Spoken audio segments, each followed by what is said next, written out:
Voxday, voxday.blogspot.com, and Infogalactic News. So that was an interesting experience. Never seen anything like that before. Anyhow, apparently there are now terms that it is important to avoid using. Big Social is apparently determined to eradicate certain terminology from its headers, or possibly from within.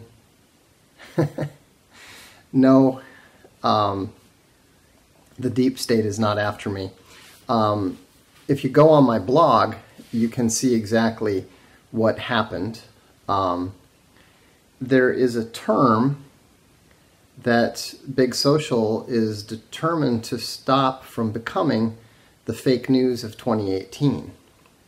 I'm sure that you can guess what it is. Don't put it in. Do not put it in the. No, you moron!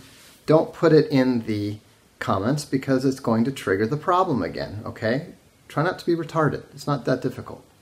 When I'm talking around something, you don't go, "Oh, you mean like," and spell it out. Okay? I don't want to start the. You have to understand what they are doing. What Big Social is doing is they have certain flags, and if you trigger those flags, then you're going to automatically trigger a shutdown routine. It's not like there are, tens of thousands of SJWs with nothing better to do, tuning in to watch anyone who happens to use a certain term. It doesn't work like that. And so, but what happens is if you happen to trigger a flag, then it's automatically going to shut down that that YouTube video, that whatever. Yeah, I mean, here's the thing, is that when you are over the target, you get flack. So a lot of you have read SJWs Always Lie. How do we know that a rhetorical term is effective? When you are talking to someone and you want to inflict emotional pain upon them, what tells you that it's effective? And what does that? Obviously, it depends on the reaction. Okay, if I say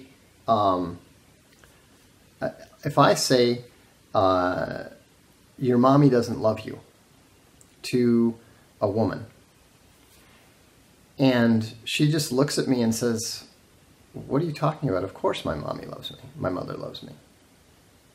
What's the matter with you? Do you have a problematic relationship with your own mother or something?" That's what a normal woman is going to respond. So obviously, that's not triggering her, and it's ineffective rhetoric. Now, if you say, I'll give you. This is a funny example, actually. No, that we're not talking about projection. That's we're talking about a test. So, my dad was doing an interview.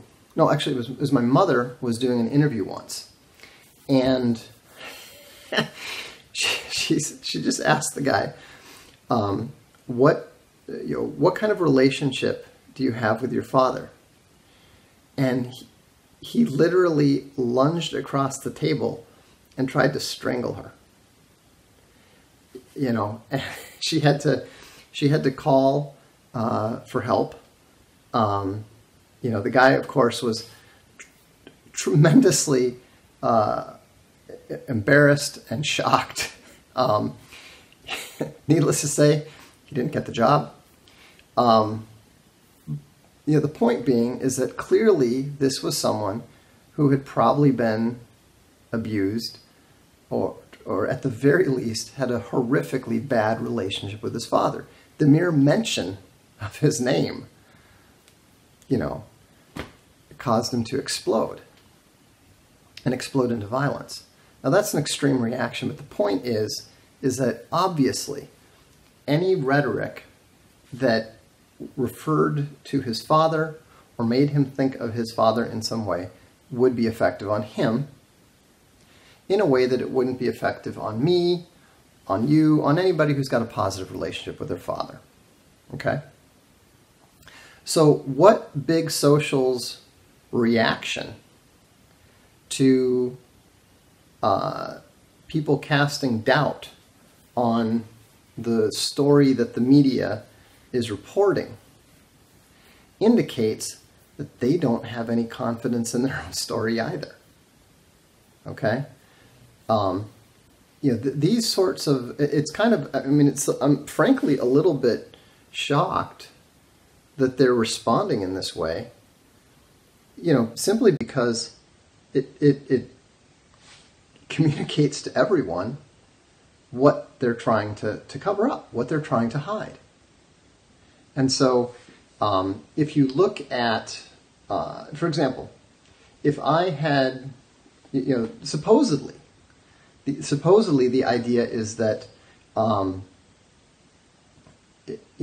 they're out to shut down fake news, and they're out to shut down people talking about things that aren't true. Well, I mean, that's ridiculous, because if they're gonna shut down people talking about things that were not true, they would permanently ban all economists from ever posting anything on the internet anywhere. Okay? There's no, it's not like they're running around shutting down astrologers or evolutionists or, any other group of people who are talking complete bollocks. Okay? 99% of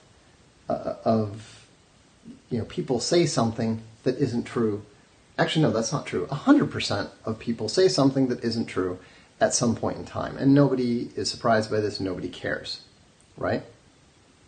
If I had titled that previous Periscope, why aliens are, performing ritual surgery on people from Romania, or if I had titled it something about, Neil Armstrong never landed on the moon, everything was filmed in the Gobi Desert, blah, blah, blah, by George Lucas, they wouldn't care. Nobody would care. Certainly they wouldn't have interfered with the scope. So, what does this tell us? It tells us that they are very, very sensitive about the rhetoric because the rhetoric is pointing at the truth. And so, that's significant. That is, and it also shows how sensitive they are to the way that the God Emperor turned the term fake news around them. Now, what's going to be interesting is I think it would be remarkably effective if the God Emperor were to make use of that term, because you will see them absolutely melt down. You will see the media and Big Social go into a absolute tizzy. And the reason is, you have to understand why this is happening. Why are they reacting so strongly to this? Why are they triggered so heavily by this? It's because what this represents is a major crisis of media confidence.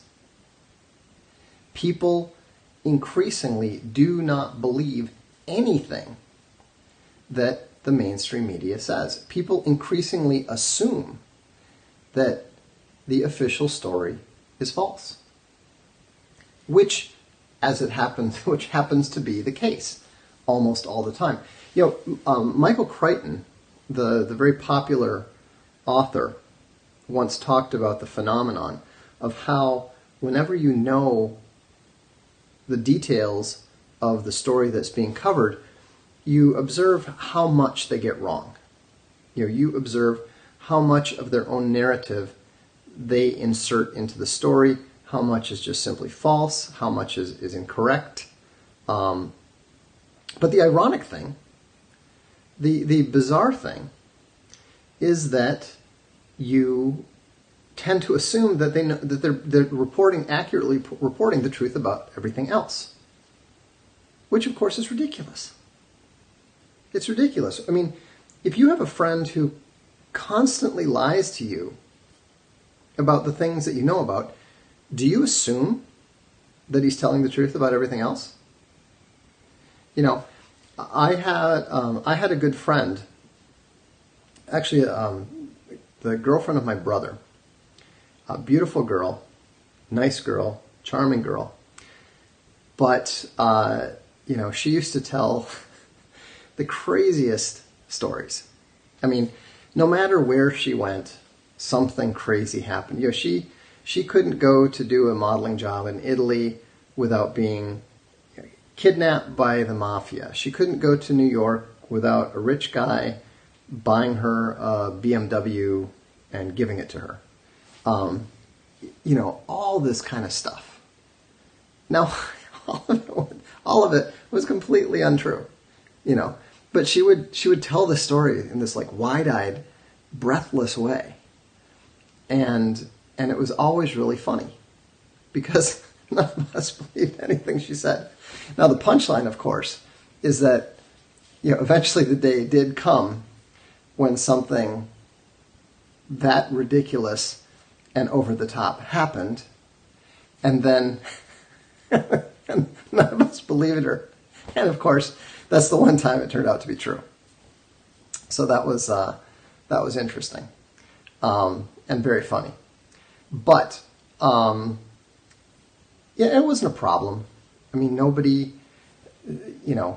got bent out of shape about it. She was a good person, just a little bit crazy, but crazy can be entertaining. So anyhow. The thing is that, then again, she wasn't a thought leader. That's putting it mildly. But, again, so what?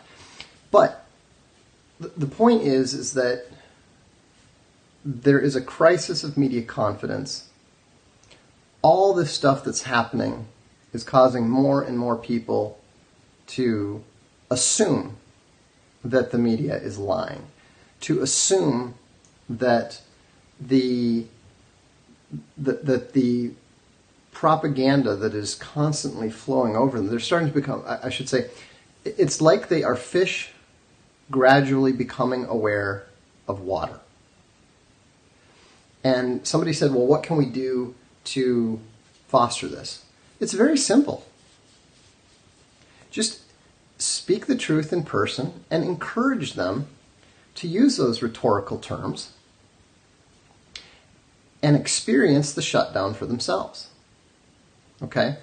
If I were to tell my friend, think about it. What's more effective? If I tell my friend, hey, there's this big conspiracy and Big Social is trying to shut us down, and I tried to do a Periscope and they shut me down, and all this sort of thing. Are they going to take me seriously? Are they going to believe me? Actually, a lot of my friends probably will, just because they're used to me getting, banned, suspended, and whatever, because I tend to speak uncomfortable truths. But let's say that you're not known for that. Let's say that, are people going to take you seriously? Maybe, maybe not. But you know what they will take seriously? You know what they will absolutely believe? Is if you say, hey, dude, check this out. This is funny. Put up a YouTube video with these 2 words in the title. Check out what happens. Allow them to see it for themselves. Once you see the strings, you never believe in the puppet again. Okay? Let's give it a term that allows you to describe this easily. Show them the strings. Don't talk about the strings. Don't talk about the puppet, and definitely don't talk about the puppet master. They're not going to believe you. They don't want to believe it. But, and if you think about it, when you talk about the red pill, whether you're talking about the behavior of women, whether you're talking about the male sociosexual hierarchy, whether you're talking about the crisis of media confidence, whether you're talking about big social censorship, whether you're talking about any of these things, what made you believe it? What made you believe that it was real? What caused you to take the red pill? Was it a finely refined and articulated argument? Was it a flawless, logical syllogism? No, almost certainly not. It's usually the result of your own experience. It's true about the Christian faith. I can talk about the importance of Jesus Christ to me. I can talk about what I have seen, what I have felt. I can talk about my experience. I can talk about the logic of God. I can talk about good and evil. I can present my argument from evil. And yet, 99 out of 100 people who don't believe in God, who don't believe in the resurrection of Jesus Christ, will dismiss all of that. What they won't dismiss is their own experience. What will cause them to believe is the same thing that, think about doubting Thomas. Thomas heard the same story from everybody. He heard what had happened from everyone. And yet he didn't believe, and he couldn't believe until he saw the resurrected Savior himself. So show them the strengths. We actually have divine precedent for that. What did Jesus say when he ran into doubting Thomas? You should have believed. I can't believe you didn't believe. Why didn't you believe me? Why didn't you believe the other disciples? Why didn't you believe the women? He didn't say any of that. He didn't blame him at all. He said, hey, it's me. Feel my hands. So that is the most powerful way to convince people of anything. Don't posture. Don't try to talk them into it.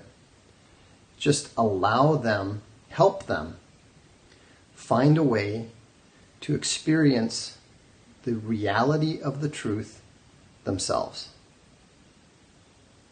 And then, they will convince themselves because they will have encountered reality for themselves.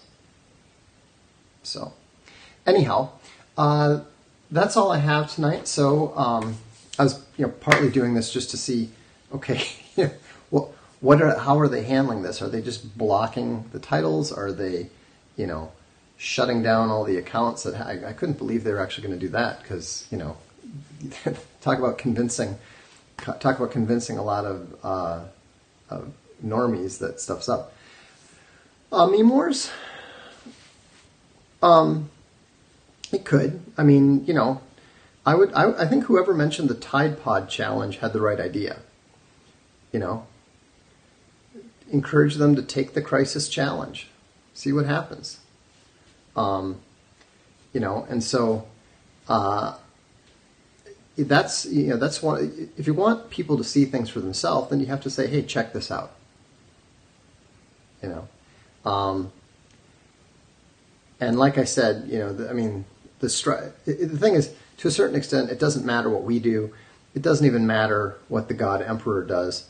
The Streisand effect is going to take care of this one all on its own. And like I said, they must be desperate indeed to be handling the situation this badly, this maladroitly. I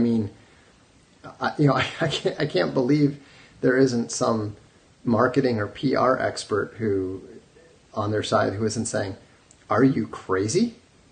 I mean, are you trying to convince? I mean, who knows? The thing is, we don't know. Maybe there's someone. I mean, perhaps there's some accused people inside Big Social, and they're the ones advising them to do this because they know what the effect is going to be. We don't know. We have no idea what's really going on.